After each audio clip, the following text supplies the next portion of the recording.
Hi, I'm Matthew, and in this video I want to talk to you about time investment that I put into my online courses. So when I think about online courses and most passive income ideas, I think of the investment as falling into two categories, and there's money and there's time. Monetary investment is when you have a bit of capital to actually invest, whereas if you don't have any, then I think time investment is what you have to do. I think online courses for me and for beginners broadly fall into the time investment. So that's me spending time editing videos, creating the recordings of video and audio, putting them online and doing all the admin myself rather than say subcontracting it out to someone else to do. I think that there are also some small monetary investments, but I think predominantly online courses can be time investments. So my online courses are ones that I've created with my good friend Morgan, and they are these courses here.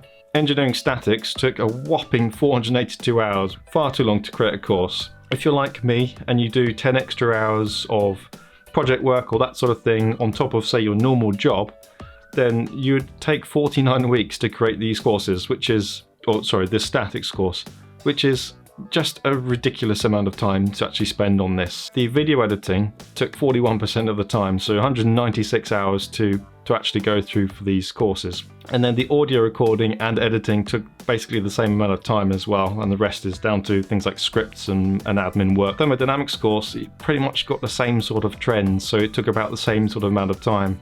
And that's because the statics and thermodynamics courses were done concurrently. We then see a brilliant step change in time investment for the prototyping course, which took just 286 hours to create.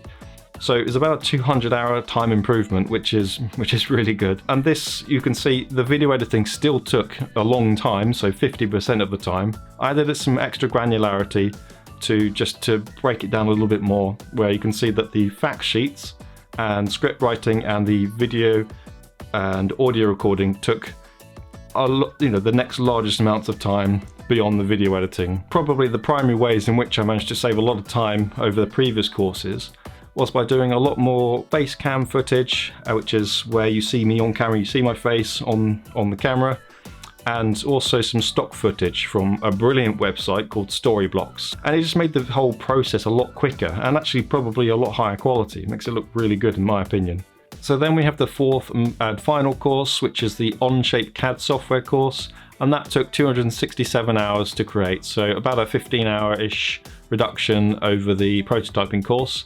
And you can see once again, and there's a trend here, that the video editing took the largest amount of time. You can see the script writing took 60 hours, and then you've also got the audio recording and edit, which took the next largest slice of time. A key thing in the reduction of the time it take to create the Onshape course over the prototyping was in the way that I created video content, so the video aspect. In the Onshape course, it was predominantly screen capture, which I found to be even quicker than in the prototyping course. Now, the numbers might not reflect in that it took 37 hours to create the video content for prototyping and just 36 for Onshape. But crucially, what you need to know is that the prototyping course is about 2 hours in length, the whole online course, and Onshape is about 8.5 hours. So it's a really big reduction actually when you consider the length of course as well. If we think about the students that actually enroll in our courses, there's probably a few key things which drive a decision as to whether they should enroll. And the first one will be social proof. So one of the things they might look at is duration of the course. So I think that if you've got a longer course, they think, oh, there's more value. And therefore they think this is a much better course for me to get than this other one that I've seen, which is shorter. One thing you might want to strive for is trying to create reasonable length courses. You might want to say, okay, well, how much time investment do I need per hour of online course content? So this is shown in this graph here, where you can see that we started off at a whopping 216 hours per hour of online course with the statics course, and then that reduced over the all the courses, and then we got down to the Onshape course where it's just 31 hours per hour of online course, which is a massive step from 216 hours. Probably some key takeaways: that the video editing took the largest amount of time for the whole online course. And the second one is really consider about how you're going to create your online videos. Can you make it in an efficient way? Because it will really save you a lot of time. Thanks everyone, and I'll see you in the next video.